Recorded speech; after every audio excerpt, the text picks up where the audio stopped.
Si Heso Kristo ay Diyos. Amen. Word of God siya. Diyos ba ang anak ng Diyos? Sa Father side, Diyos siya. Sa Father side, siya ang Word of God na naging katawang tao. Sabi mo, hindi. Ihahambing kasi ninyo si Jesus Christ sa iyo. Tingnan mo, sinabi mo, hindi siya. Hindi siya Diyos. Tao ba ang anak ng Diyos? Sabi mo, hindi. Bah, tingnan mo, pinangungunahan niyo, mga antikristo talaga kayo. Paano ko kayo didebatiin niya na ako ang may-ari ng kaluluwa niyo? Ako ang may-ari ng kaluluwa niyo? Ako ang may-ari ng sanlibutan kahit ngayon.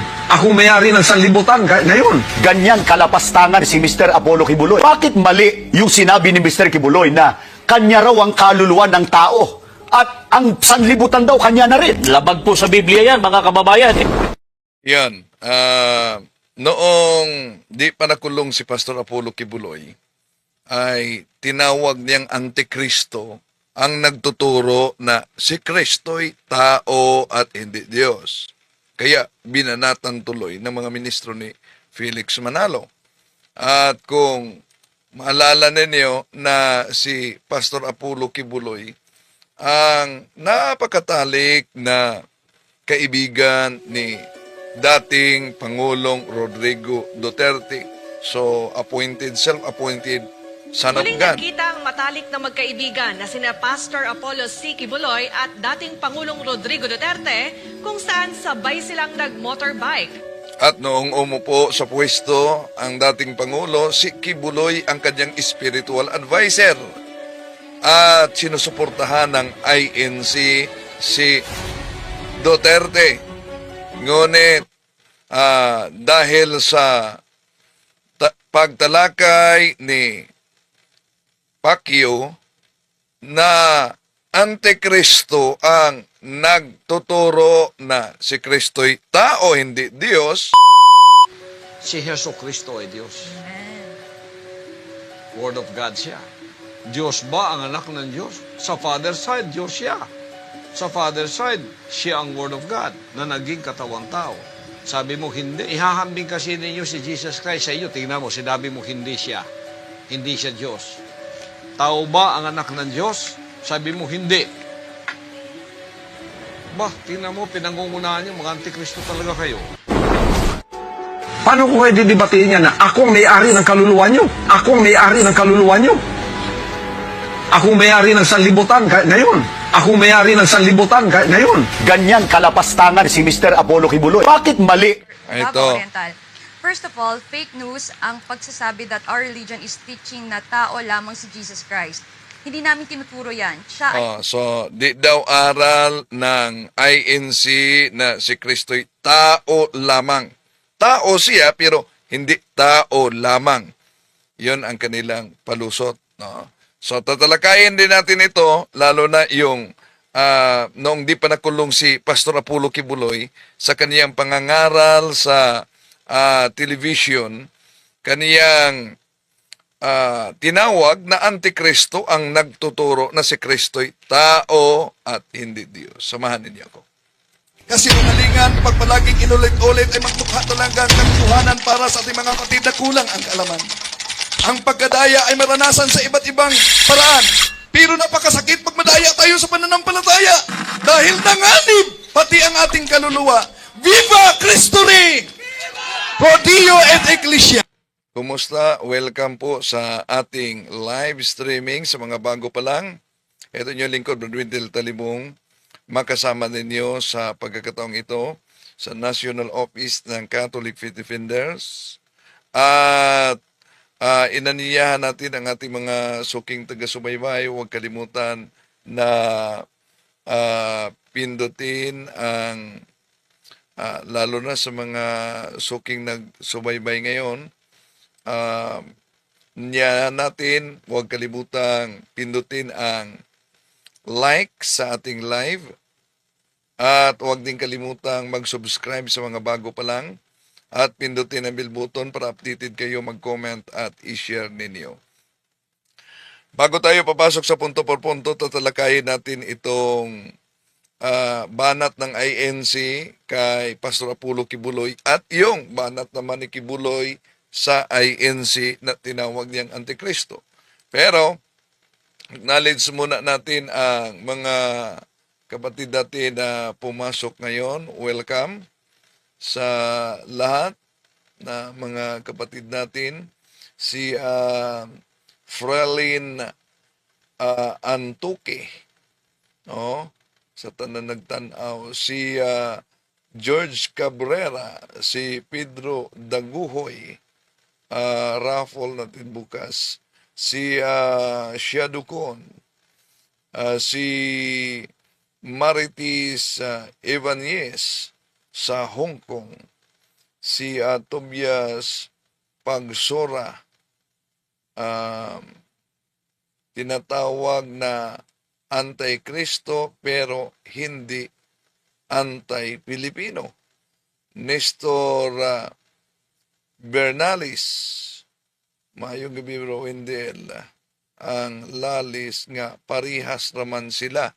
Although, pariho lamang sila na tatag ng tao, pero magkaiba din ang kanilang pananampalataya. Pariho sila na si Kristo'y tao. Pariho sila na di naniniwala ng Santissima Trinidad, Holy Trinity. Si Kibuloy, di yan naniniwala, wanis siya. Pero, iba si Kibuloy dahil naniniwala siya na si Kristo'y Diyos. Ang kay Felix Manalo naman, na Iglesia ni Cristo, di talaga naniniwala na si Kristo'y Diyos. Para sa kanya, si Kristo, tao at hindi Diyos. Lalo na, basahin sa Oseas Kapitulo 11, versikulo 9, na ang tao ay hindi Diyos. Si Kristo ay nagpakilalang tao, therefore siya ay hindi Diyos. Ganon ang kanilang interpretasyon. So si Pablo Abigkas, Delphine Rabago, si Sampaguita Ganda, si Atitz Dikit, at sa lahat ating mga kapatid na sumusubaybay ngayon sa ating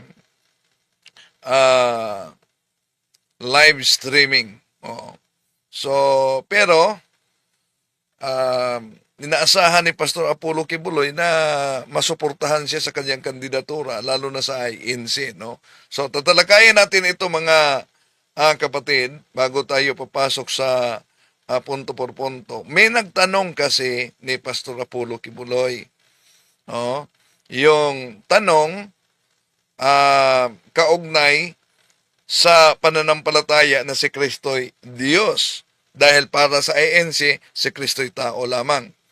At may banat si Pastor Apollo Kibuloy, nung di pa siya nagkulong, na ang paniniwalang si Kristo'y tao, hindi Diyos, ay Antikristo. Kaya binanatan siya dito nila ni Ramel Parba at ni Michael Sandoval. Paano ko kayo didebatiin niya na akong may-ari ng kaluluwa nyo? Akong may-ari ng kaluluwa nyo? Akong may-ari ng sanlibutan ngayon? Akong may-ari ng sanlibutan ngayon? Ganyan kalapastangan si Mr. Apollo Kibuloy. Bakit mali yung sinabi ni Mr. So, ganyan kalapastangan. Dahil, makita natin na nag-astang Diyos talaga si Pastor Kibuloy, di ba?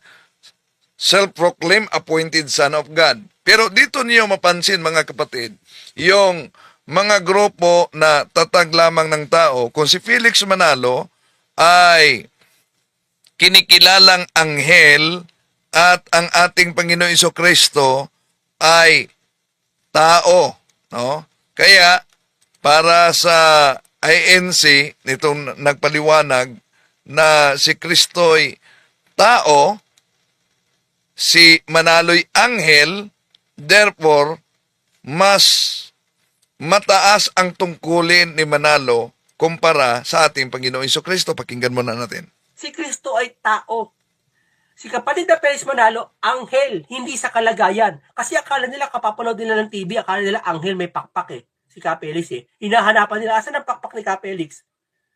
Hindi po anghel si Kapelis sa kalagayan, kundi sa gampanin. Di ba? At yung sinasabi nila, mas mataas daw si Kristo, ay mas mataas daw anghel kaysa kay Kristo, nasa Biblia. Ewan ko kung ito ba'y opisyal na aral ng Iglesia ni Cristo tatag ni Felix Manalo na mas mataas si Manalo kumpara sa ating Panginoon Jesucristo dahil nasa Biblia daw. Basahin natin Hebreo 2:9. Basahin ko ha. Ngunit kung tungkol kay Jesus, alam natin na sa maikling panahon, naging mas mababa ang kalagayan niya kaysa sa mga anghel. Kita? No. Anong mas mababa? Mas mababa si Kristo sa kalagayan. Kung mababa ang ating Panginoon Jesucristo sa kalagayan, so ibig sabihin, kung si Manalo'y ang anghel, si Kristo'y tao lamang sa likas na kalagayan, mas mataas si Manalo kumpara sa ating Panginoon Jesucristo. Ituloy natin dahil ayon kay Michael Sandoval dito, Mali yung sinabi ni Mr. Kibuloy na kanya raw ang kaluluwa ng tao at ang sanlibutan daw kanya na rin. Labag po sa Biblia yan, mga kababayan. Ezekiel 18:4, ito ang ating mababasa. Buhay ako, sabi ng Panginoong Diyos. Hindi na ninyo sasambitin pa ang kawikaang ito sa Israel. Narito lahat ng kaluluwa ay akin. Kung paano ang kaluluwa ng Ama, gayon din ang kaluluwa ng Anak ay akin. Ang kaluluwa na nagkakasala ay mamamatay. Ito po yung pahayag ng Diyos. Ang Diyos mismo may sabi niya na ang lahat ng kaluluwa ay Kanya. Anak, Ama, lahat ng tao. Kabilang itong nag-aangkin na lumalapas tangan sa Diyos na sa Kanya rin yung lahat ng kaluluwa. yan, ang banat naman ng INC, nilapastangan ni Kibuloy ang Diyos. Imagine, si Kibuloy ang may-ari sa kaluluwa. Lahat daw dadaan, lalo na sa kanyang paglagda. Nako, kung totoo yan. Ito talaga ang problema pag maniwala na sa sariling kasinungalingan. Di po ba? So, ganon si Pastor Apollo Kibuloy. At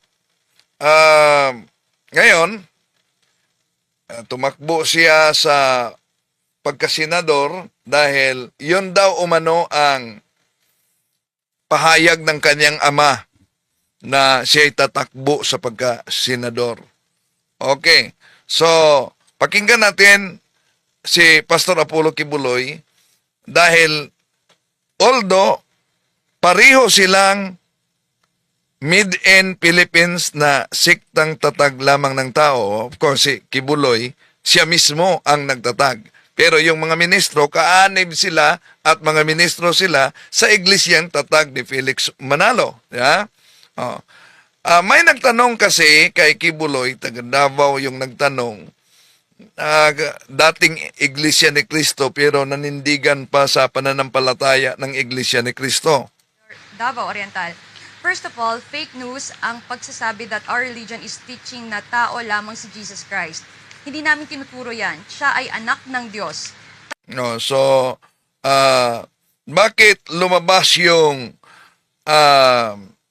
sinabing ang aral ng INC ay tao lamang kahit sinabi na hindi naman tao lamang, si anak ng Diyos.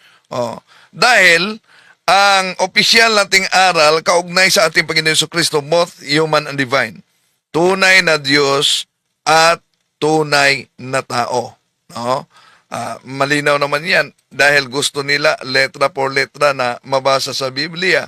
Una, yung sinabi ng mga INC kahit pa sa kanilang Pasugo Magazine, wala namang mabasa sa Biblia na si Kristo ay Diyos anak. Ang mabasa sa Biblia, gusto nila kasi letra por letra, ang mabasa sa Biblia, merong anak ng Diyos. Pero walang mabasa na Diyos anak. Yan.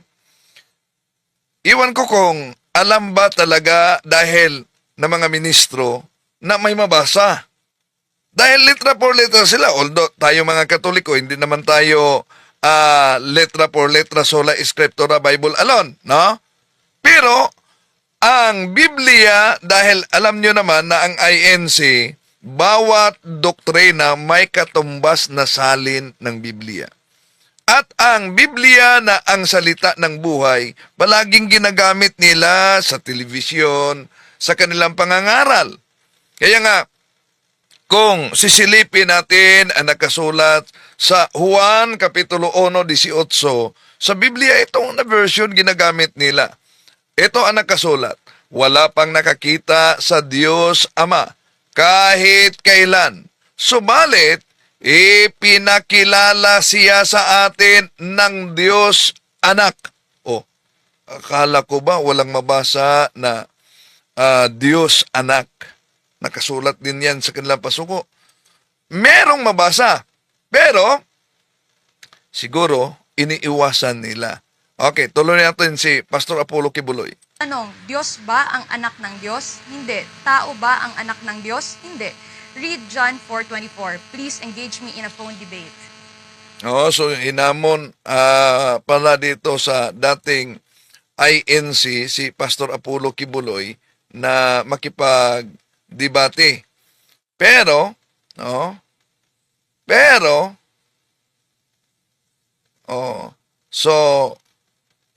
sandi, may nakita ako kay Arman Raquenio. Pwede ka makapasok sa Zoom, may kapatid, para itanong yan. Pero sasagutin natin yan, no? Na napakagandang tanong. Okay? So, wala pa tayong nakita na uploaded video, although ito si Pastor Apollo Kibuloy, nung di pa nakulong, naghahamon ito kahit sa simbahang Katoliko ni Eliseo Soriano ng debate, pero wala pa akong nakita na video na si Pastor Apollo Kibuloy ay nakipagdebate talaga. O kayo, may nakita ba kayo na video na si Pastor Apollo Kibuloy nakipagdebate, nagharapan ng debate? Wala, di ba? So dito, hinamon siya ng dating miyembro ng INC dahil wala na umano sa INC, pero paghawakan pa niya, panindigan niya ang aral ni Felix Manalo. Tuloy natin. Sabi mo, former INC ka. Yan ang sagot ni Pastor Apollo Kibuloy noong TV program pa siya. Gusto mo pang makipagdebate. Ito ba yung mga sagot mo? Sabi niyo, hindi niyo tinuturo na siya ay tao lamang. Maliwanag naman, tao lamang sa inyo, di ba? Di ba tao lamang? Tingnan mo itong mga tanong mo. Sabi mo, siya ay anak ng, tinuturo namin siya ay anak ng Diyos. Yun pala eh. Ngayon, naging anak siya ng Diyos. Paano siya naging anak ng Diyos? Paano? Paano siya naging anak ng Diyos? Ang tatay niya, Diyos. Biologically, hindi niya tatay si Jose. Hindi si Jose, hindi ang similya ni Jose ang Yon ang paliwanag ni Pastor Apollo Kibuloy. Sandali muna. Hinahanap ko yung isang version na Bible. Okay. Tuloy natin si Pastor Apollo Kibuloy. Pasok kay Maria para maging tao siya. Ang Diyos mismo ang tatay niya sa kanyang pagkatao. Amen. Kuha mo. Kaya anak ng Diyos biologically. Okay? Wala siyang amang tao. Ngayon, sasabihin ko sa iyo, makapagturo ka ba sa ating Pauline Adamic race na mayroong ipinanganak biologically na wala siyang ama, wala siyang tatay?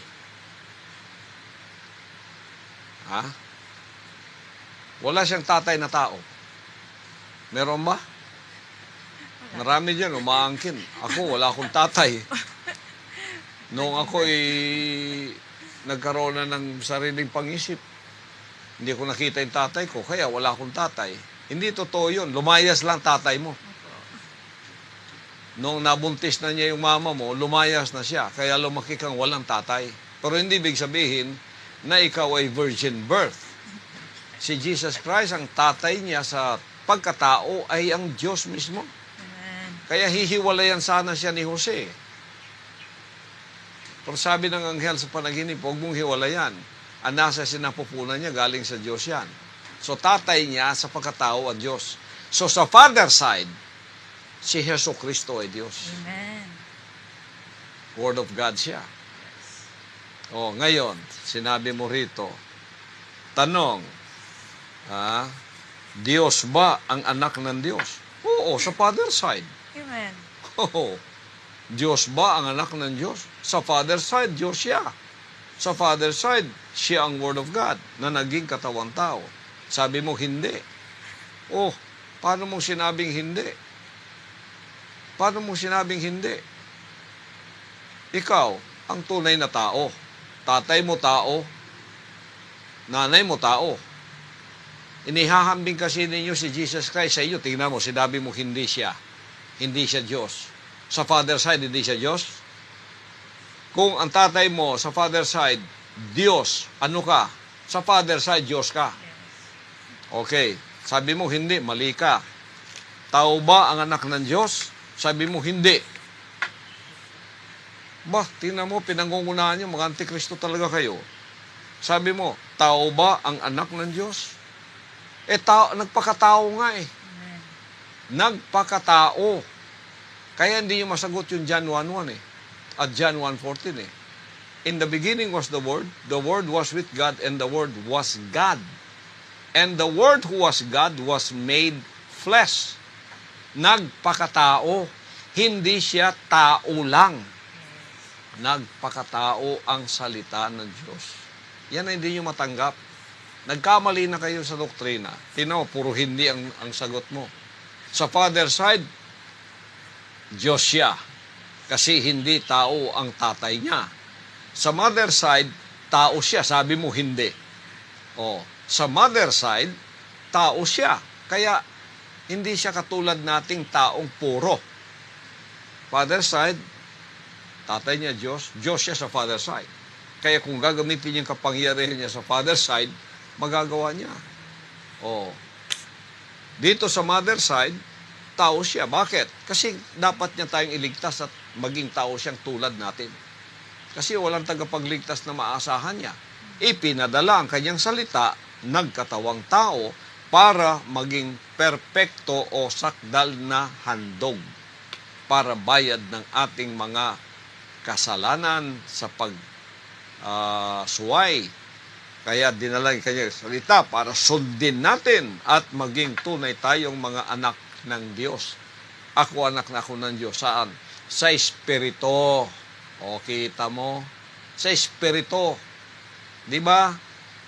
John 3:5, 1 Peter, pinanganak tayo ngayon, hindi sa mga nabubulok na similya ng tao, kundi sa walang kasiraang salita ng Diyos. Basahin mo yon. 1 Peter chapter 1 verse 23, Pastor, yamang ipinanganak kayong muli, hindi sa binhing nasisira, kundi sa walang kasiraan. Sa pamamagitan ng salita ng Diyos na nabubuhay at namamalagi. Ipinanganak tayong muli sa hindi nabubulok ng mga salita ng Diyos. Pinanganak tayong muli. Ako, pinanganak ako muli. Ikaw, pinanganak ka muli? O wala? Kung pinanganak ka muli, sinong tatay mo ngayon sa spiritual? Hindi sa biological, sa spiritual. Ang tatay ko ang Diyos. Kasi ang kanyang mga salita ang ipinasok sa akin ngayon. Similya ng Diyos yan. Kaya sa espiritu, tatay ko siya. Hindi nyo maangkin yan eh. Kasi nagkamali na nga kayo sa doktrina ninyo. Nagkamali na kayo. Nagkamali na kayo sa doktrina ninyo. Hindi nyo pwedeng baguhin. Pag binago ninyo yan, convert ko na kayong lahat. Amen. Ngayon, nagpupumiglas kayo kasi gusto nyo patotohanan na naman ng mali. Makinig na lang kayo sa akin. Lahat ng mga iglesia dyan, makinig kayo. Para hindi kayo maging iglesia ni Chiquito, maging iglesia kayong tunay ni Kristo, tahanan ng kanyang salita, makinig kayo sa akin. Sa inyo, naliliwan. Grabing banat ni Kibuloy pala dito, ha? Kaya posible masuportahan na ito. Para umano di magiging iglesia ni Chiquito. So, inanap ko kasi yung isang salin na Biblia ito dahil gusto sila letra por letra. Una, bakit daw namatay ang ating Panginoong Hesus? Natural, ang Diyos ay nagkatawang tao. Di ba? Totoo yung Oseas Kapitulo 9:11 na ang tao ay hindi Diyos. Totoo yan. Ang tao ay hindi Diyos. Pero sa bagong tipan, ang Diyos ay nagkatawang tao. Di ba? At dual nature siya. Ano yung dual nature? Both human and divine. Tunay na Diyos at tunay na tao. Nabasa na natin sa Juan Kapitulo 1:18, sa gusto ni letra por letra, wala pang nakakita sa Diyos Ama. Kahit kailan. Subalit ipinakilala sa atin ng Diyos Anak. Okay. Now, ang Diyos Anak ay dual nature. Wala tayong tutol na siya'y tunay na tao na binanggit sa unang Timoteo Kapitulo 2, versikulo 5 na ang mabasa. Ito'y ginagamit ng mga ministro. There is only one God, and Christ Jesus is the only one who can bring us to God. Jesus was truly human, and He have Himself to rescue all of us. So, totoo na dual nature ang ating Panginoong Hesus. Batay sa ginagamit na Bible ng INC, wala tayong totoo. Sa unang Timoteo Kapitulo 2, versikulo 5, Jesus was truly human. Pero may iniiwasan sila sa naturang salin. Ang iniiwasan nila ay ang Philippians chapter 2, verse 6 na Contemporary English Bible. Christ was truly God, but He did not try to remain equal with God. Nagkatawang tao. So, ang ipinanganak ni Santa Maria ay persona. Banal na persona. Hindi yung nature. Likas na kalagayan. Kundi isang banal na persona na may dalawang natures. Both human and divine. Okay. Ang kaniyang pagkatao ay hindi ang kaniyang pagkadiyos. Ang kaniyang pagkadiyos ay hindi ang kaniyang pagkatao.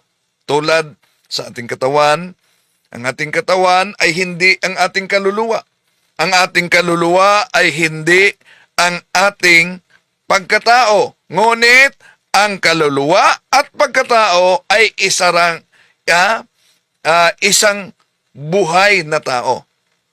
Ang pagkatunay na Diyos at tunay na tao ng ating Panginoon Jesucristo ay isang banal na persona. Yon ang tinatawag na hypostatic union. So, ang tanong, letra por letra, gusto nila letra por letra. May mabasa ba sa Biblia na ang Diyos ay namatay? Letra por letra, dahil gusto nila letra por letra. Kaya inanap natin ang tinatawag na The Living Bible. No? At ginagamit din ito sa mga ministro ang Bible na ito. Ano po ba ang mabasa sa The Living Bible? 1 Timothy chapter 4 verses 9 up to 10. Ito mabasa natin mga kapatid. This is the truth and everyone should accept it. We work hard and suffer much in order that people will believe it. For our hope is in the living God who died for all, and particularly for those who have accepted this salvation. So, ano daw? Ang Diyos ay namatay para sa lahat.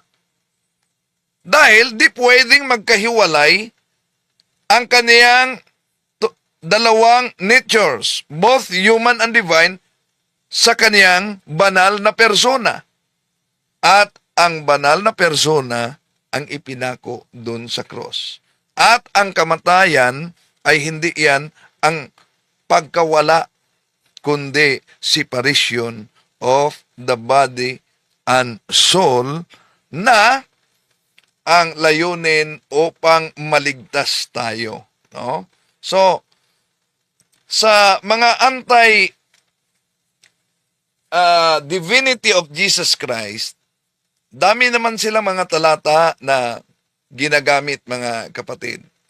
At kaya kailangan talagang pag-aralan ang mga talatang ginagamit nila. Pero kung tingnan natin ang mga talata sa Biblia, iniiwasan nila ang nakasulat sa Biblia. No? Iniiwasan talaga nila yan, mga kapatid. Dahil bakit? Iniiwasan nila yung mga nakasulat. Pinipili lang nila ang nakasulat sa Biblia. Bakit? Pinipili nila ang nakasulat sa Biblia. Una, iniiwasan nila, halimbawa, itong mabasa sa Tito Kapitulo 2, versikulo 13, ito ang mabasa natin. Nahintayin yaong mapalad na pag-asa at ang pagpapakita ng kaluwalhatian ng ating dakilang Diyos at tagapagligtas na si Heso Kristo. Ano daw? Dakilang Diyos at tagapagligtas na si Heso Kristo. So, ang ating Panginoon Heso Kristo, Diyos na tagapagligtas na mabasa natin sa Tito Kapitulo 2, versikulo 13. At yun ay iba siya na persona sa kaniyang ama, sa banal na persona ng ama. So, siya ay dakilang Diyos at tagapagligtas. Yun ang ayaw tanggapin ng ating mga kapatid. Letra por letra, di po ba? Hinahanap nila letra por letra na pag-unawa dahil iisang Diyos sa naturang talata, mga kapatid. Di naman tayo nag-aral na may maraming Diyos. No? Shema Israel, Yahweh Elohim, Yahweh Echad. Isang Diyos. Pero tatlong magkaibang persona. So, letra por letra na may isang Diyos sa talata, di nila yan matanggap. Bakit di nila yan matanggap? Dahil isa sa mga ginagamit kasi nilang argumento kung bakit di nila matanggap na ang ating Panginoong Hesukristo ay tunay na Diyos na nagkatawang tao kahit may mabasa. Sila ang tinatawag na revivalist ng grupong Arianism.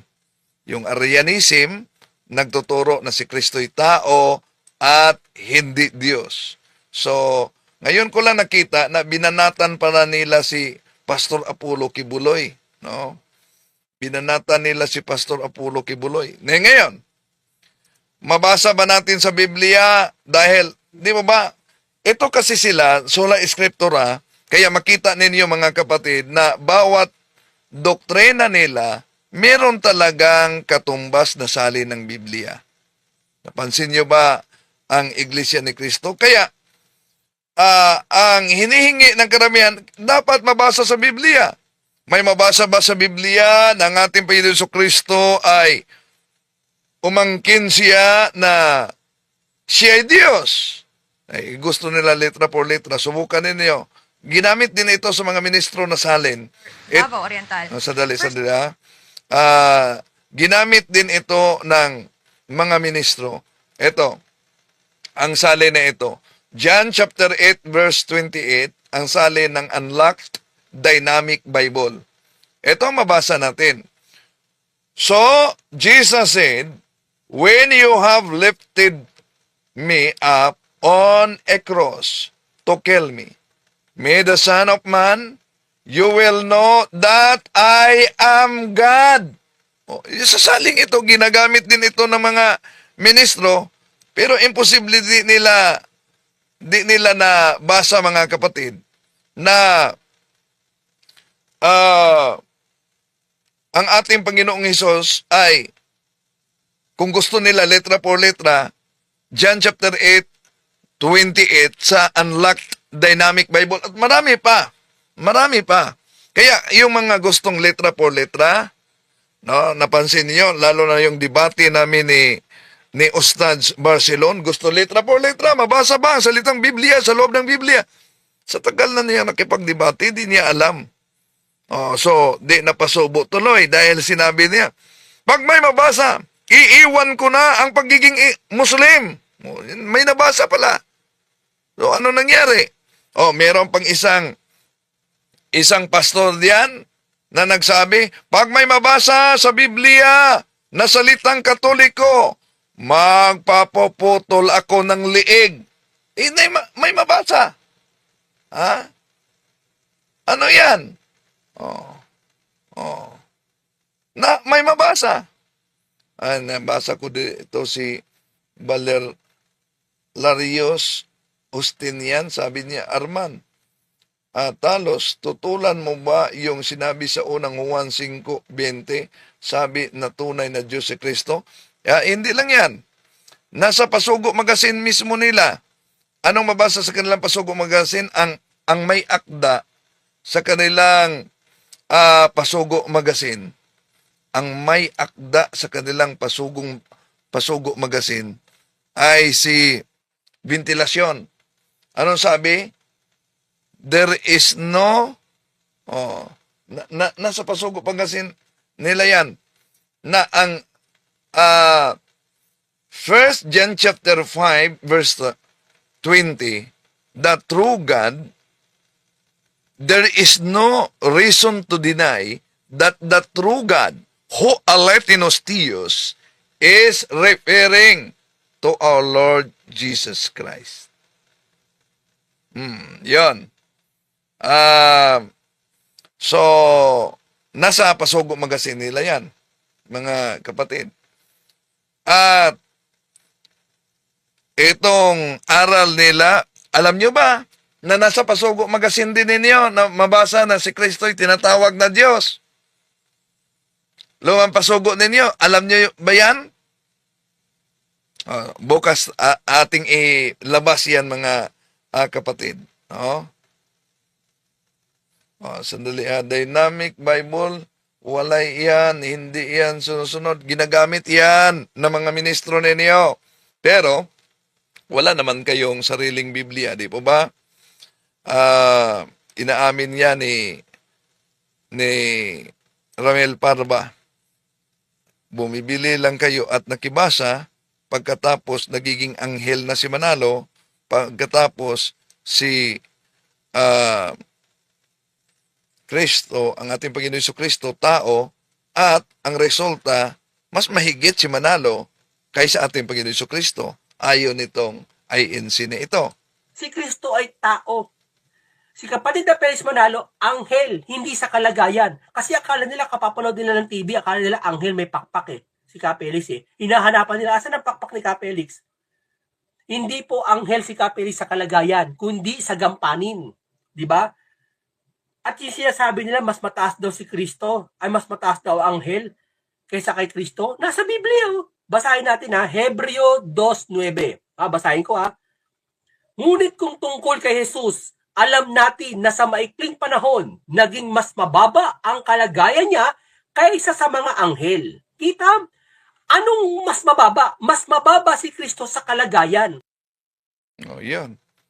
Mas mababa ang ating Panginoon Jesucristo umano sa kalagayan. At di lang yan, isa sa mga batayan talaga nila kung bakit si Felix Manalo ay anghel,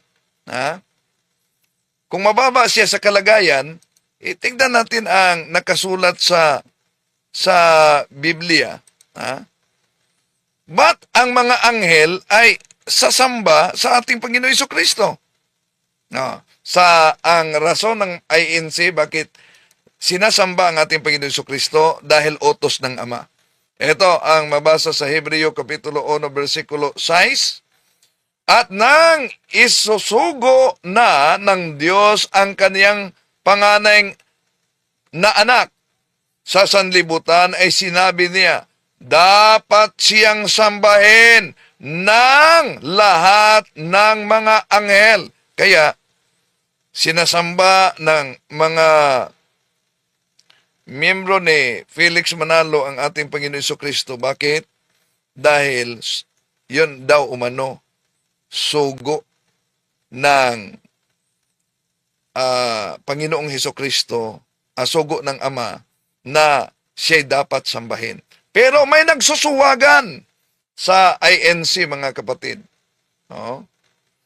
Ano na yung nagsusuwagan sa INC? Ito, inaamin ng INC na si Manalo talaga ay anghel. Bakit? Nasa Apokalipsis Kapitulo 2, City 2:3. Ito ang nakasulat sa kanilang Pasugo Magazine. Ang Iglesia ni Cristo ay sumasampalataya na ang katuparan ng hinuhula ang ibang anghel sa Apokalipsis Kapitulo 7, versikulo 2 hanggang 3 ay si kapatid Felix Manalo. Siya ang kinatuparan ng ibang anghel na may taglay na tatak ng Diyos na buhay. So, imagine, sa Pahayag Kapitulo 7, versikulo 2 hanggang 3, si Felix Manalo daw ang katuparan diyan. Tingnan niyo. Okay, mayroon kayong Pasugo Magazine. Sige. Tingnan niyo ang Pasugo Magazine na labas noong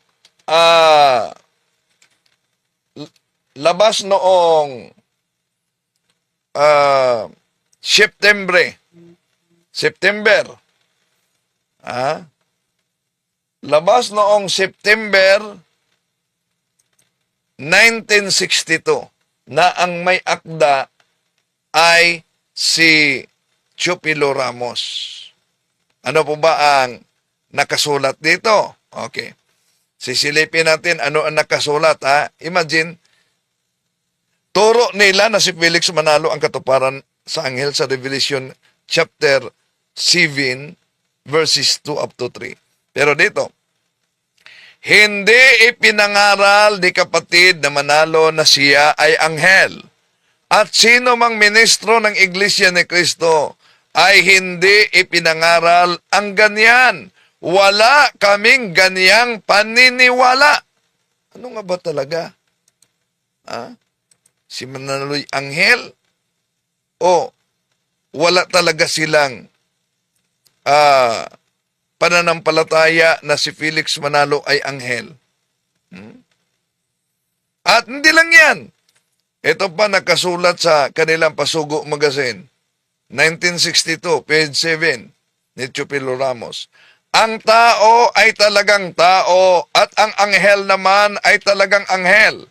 Ang tao ay hindi anghel at ang anghel ay hindi tao. See? Nasa Pasugo Magazine nila yan ng Iglesia ni Cristo. At alam nyo, tinatalakay natin noong mga nakalipas na araw, may video tayo dyan. Yung 4 na mga anghel, imagine, kiniklaim nila yung 4 na mga anghel sa Revelation chapter 7 verses 1 up to 3, mga kapatid. Walang iba, yung tinatawag daw na Big Four. Sila si George Eugene Benjamin Clemencio. Sila si Vittorio Emmanuel Orlando. Sila si Thomas Woodrow Wilson. Sila si David Lloyd George. Yan daw ang mga anghel na binanggit sa Revelation chapter 7 verses 3. Nakasulat yan sa aklat mismo ng ANC na ang pamagat ang solo kay Felix Manalo. Pasugo 1947. Ito ang nakasulat. Ang apat na anghel na pumipigil sa apat na hangin ng lupa ay simbolo kong kumakatawan sa apat na sinugo na pipigil sa digmaang pandaigdig upang huwag magpatuloy ang naganap noong 1914 na ang mga ito ay sina Lloyd George, Premier ng Grand Britannia, Clemenceau, Pangulo ng Gabineting Pranses, Orlando ng Italia, at ang Presidente si Wilson ng Amerika. Yun mismo ang turo ni Felix Manalo na kasama niyang mga anghel. Pero, nauna natin yan na tinatalakay mga kapatid na sablay talaga. Bakit? Imagine, sa mga kasama niyang anghel daw sa Revelation chapter 7 verses 1 up to 2, dalawa dyan, protestante, dalawa din, katoliko. So, ibig sabihin, ito'y naniniwala na si Kristo ay tunay na Diyos at tunay na tao. Si Felix Manalo lang ang hindi naniniwala na si Kristo ay Diyos. Paano nagiging kasamang anghel niya itong dalawang protestante, dalawang katoliko, habang si Manaloy nag-iisa lang sa kaniyang sikta na naniniwala na si Kristo ay tao at hindi Diyos. Kaya tinatalakay natin ito, hindi ibig sabihin para saktan ang damdamin ng ating mga kapatid. Tinatalakay natin ito para sana maliwanagan, lalo na ngayong mga kapatid natin na naghahanap talaga ng katotohanan, no? Okay? Kontra-kontrahan na ang aral ng INC kay Manalo dito. Imagine, itong pinakilalang anghel, eto, mapakita ninyo sa Pasugo Magazine nila, oh. Pero nagkontrahan pa rin mga kapatid. Bakit nagkontrahan? Ito pa, Pasugo Magazine nila. Pakita ko. Siguro may kopya kayo dyan mga kapatid. Tingnan niyo ang Pasugo Magazine ito. Sinong kasama ni Felix Manalo na anghel daw? Revelation chapter 7 verses 2 up to 3. Pasugo Magazine, May 2003. May 2003. Sa May 2003 ito. Page 5, no? Sa pahina 5. Ano po ba ang nakasulat sa Pasugo Magazine na yan? Ito, balik ta dahil nagdubli yung taon. Ito ang mabasa natin sa Pasugo Magazine na yan. The third angel, last work of salvation. The third angel who was prophesied and revelation is Brother Felix Y. Manalo. In the prophecy, he referred to us the angel or messenger who would come from the east. Revelation chapter 7 verses 2 up to 3. He is the third angel following Apostle Paul, first angel, and Martin Luther, second angel, who were also sent by God in the Christian era. Di ba kayo nagtaka? Nagsusuwaga na ang aral mismo ng INC. Bakit? Dahil nabasa natin itong aklat na si Felix Manalo ang may akda mismo, ang sulo. At ang pamagat pa, parang sa Katoliko, sa ikatitiyak na Iglesia Katolika Apostolika Romana.